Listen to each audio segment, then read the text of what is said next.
Right, good morning, everyone. Firstly,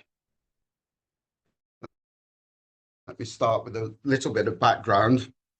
The Southern Oxfordshire Archaeological, the South Oxfordshire Archaeological Group is a long-established members voluntary group based in Oxfordshire.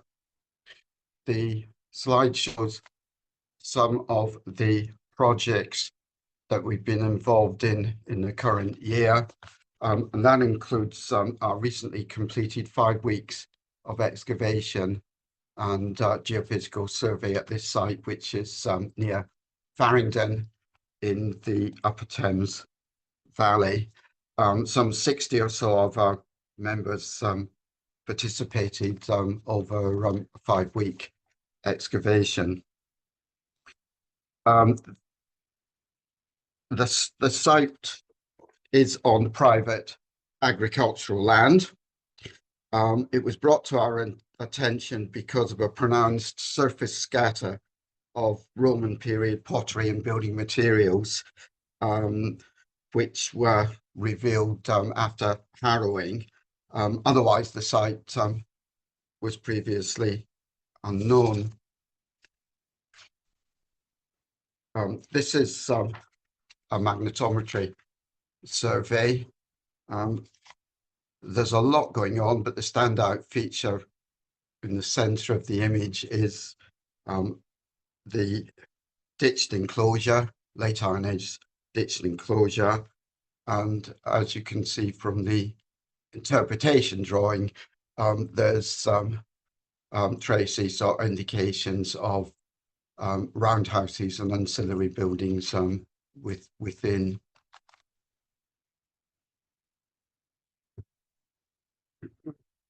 Overlying the enclosure, we have our villa settlement, which I've shown here outlined on our resistivity survey. We've got in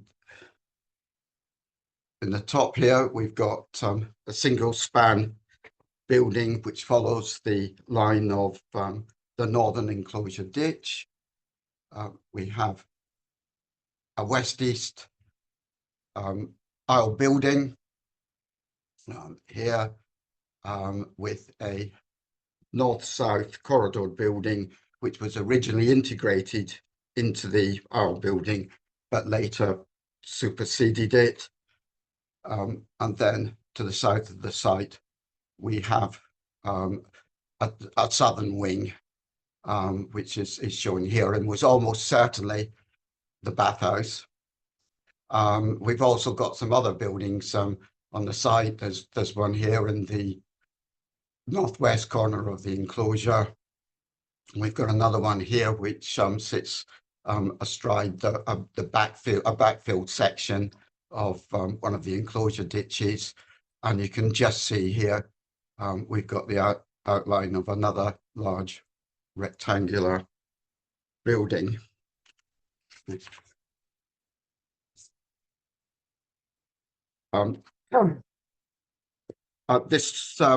slide, this is still very much work in progress. We've been gradually, over the 5 years we've been on site, trying to piece together a plan and the sequence of the site's evolution. The plan, or rather the drawing, doesn't show the 2025 trenches, but it does give you a picture of the type of buildings that we're looking at. The enclosure is very late Iron Age. The evidence which we have is indicating a benchmark date of 50 BCE to 50 CE. So very late indeed.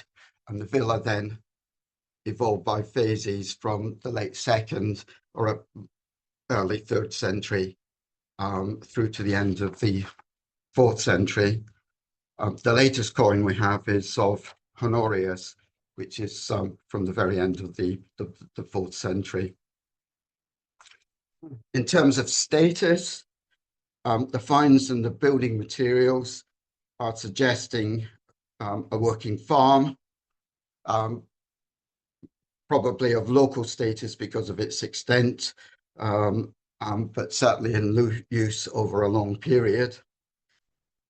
Our analysis of building bones to date is suggesting sheep as a significant livestock interest, probably for wool production, although we've yet to analyse this year's bones, which will hopefully either confirm that or the opposite.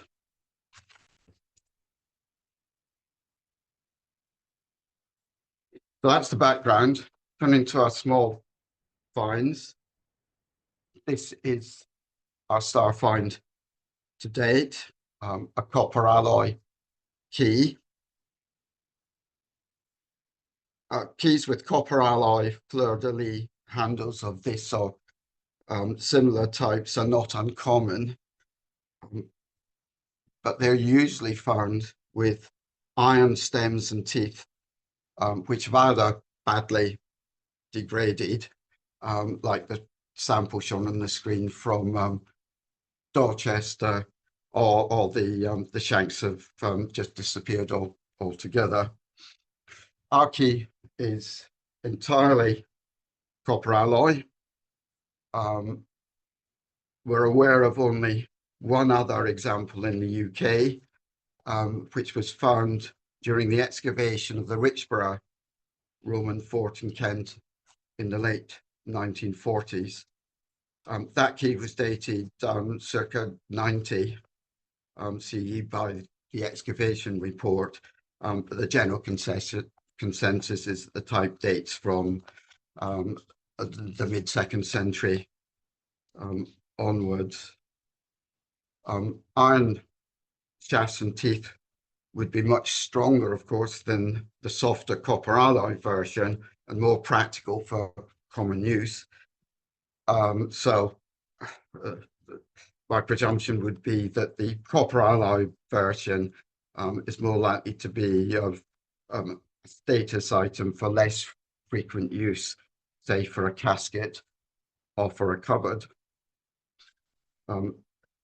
As you can see, the key is in remarkably good condition, particularly remarkable for us because, as you will see from what follows, a lot of our small finds have been fragmented or degraded,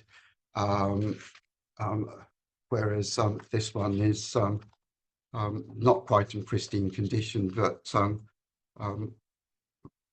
very close to it.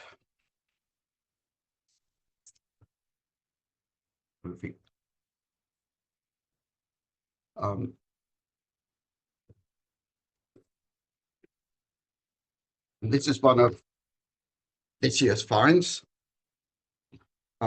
which seems to be the top part of a bone hairpin.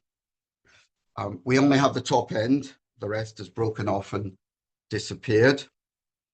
Made of polished bone with a pyramid-shaped head with etched patterns. On two sides, you'll see there's the simple pattern of straight lines. On the other two sides, there's a slightly more complex design, but basically consisting of crisscross lines and straight lines. We've not found any hairpins with similar decoration, so I would be interested if anybody knows of any. Oh.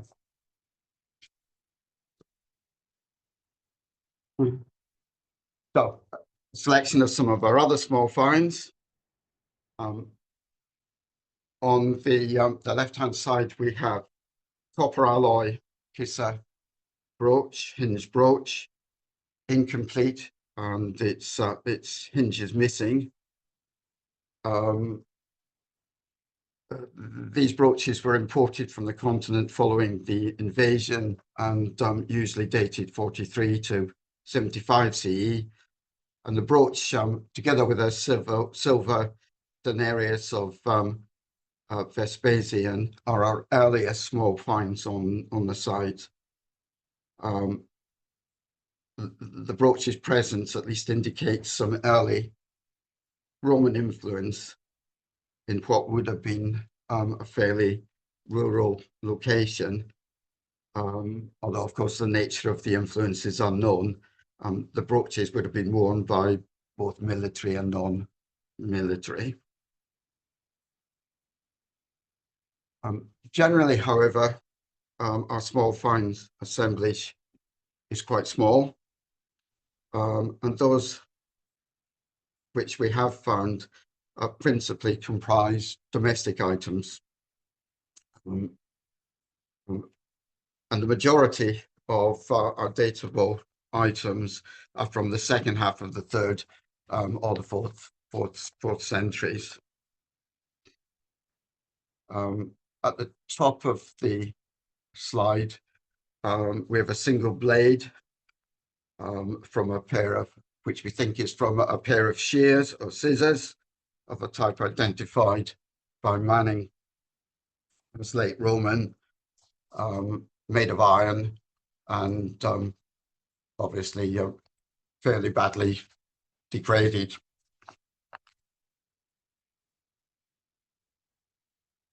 In the middle of the screen, we have one of several bracelets we have found on site. Unfortunately, all of them are incomplete. This one is a thin band bracelet, copper alloy bracelet. It's plain, although it's not clear from the picture, but it does have a terminal decoration of transverse linear grooves at the one end, and I think usually dated from 250 CE onwards. And then lastly on this slide, we've got an incomplete copper alloy finger ring. It seems to have been made by cutting down a section of bracelet, which I understand was a fairly common practice in the 3rd and 4th centuries. The markings on the ring seem to be blemishes rather than any form of decoration. I mean, the surface is otherwise fairly, it's plain.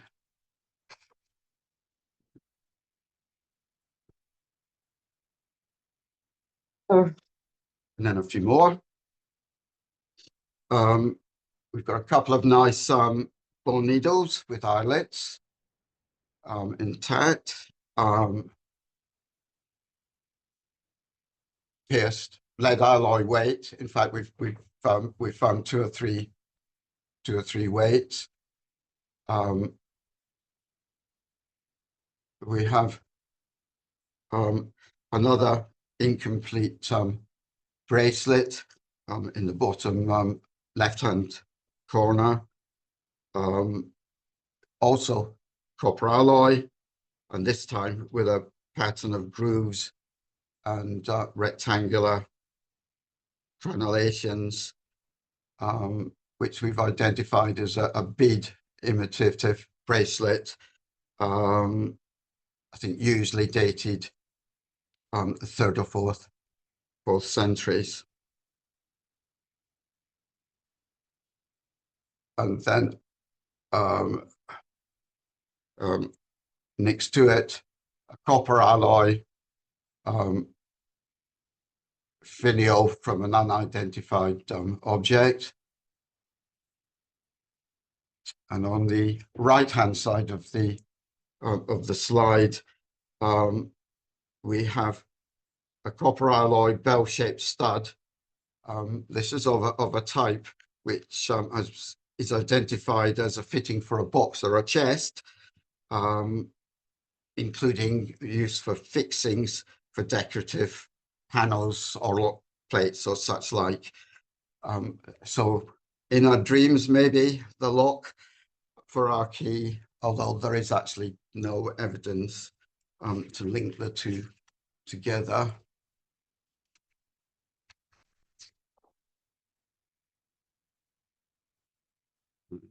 Moving on.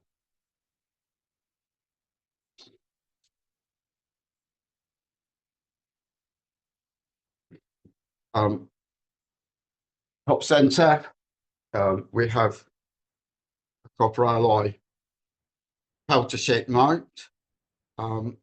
This one shows no evidence of attachment scars or fittings, so possibly a mount for a vessel or a belt.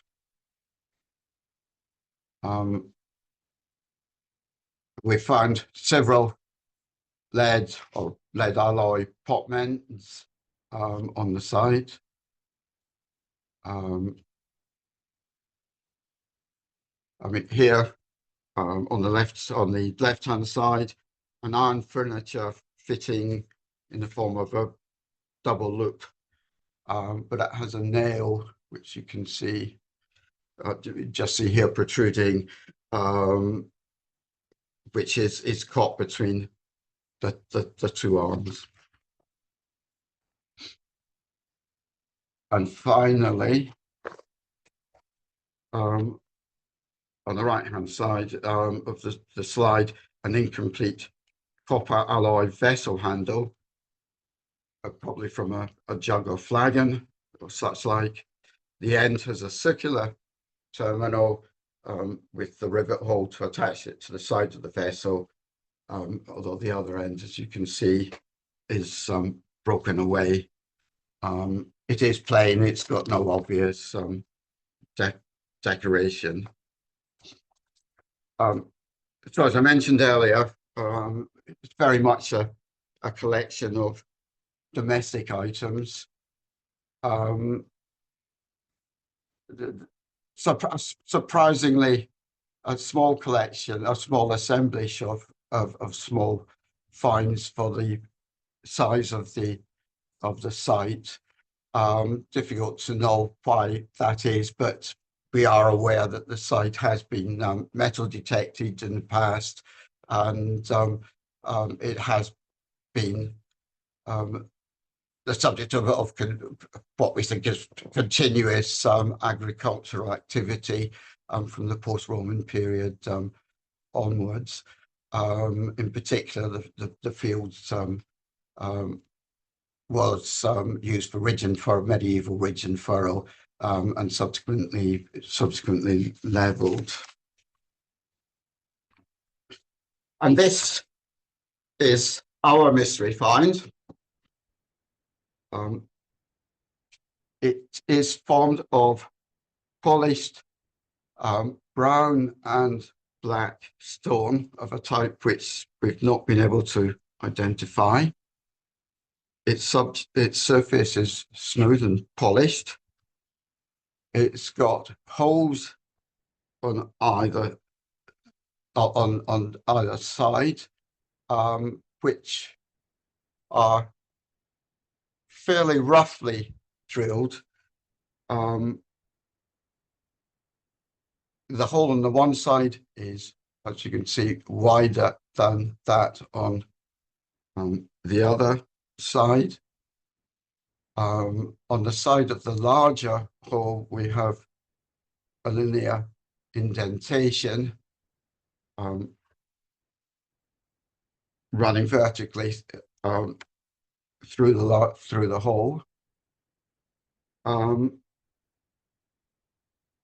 The hole cuts are uneven.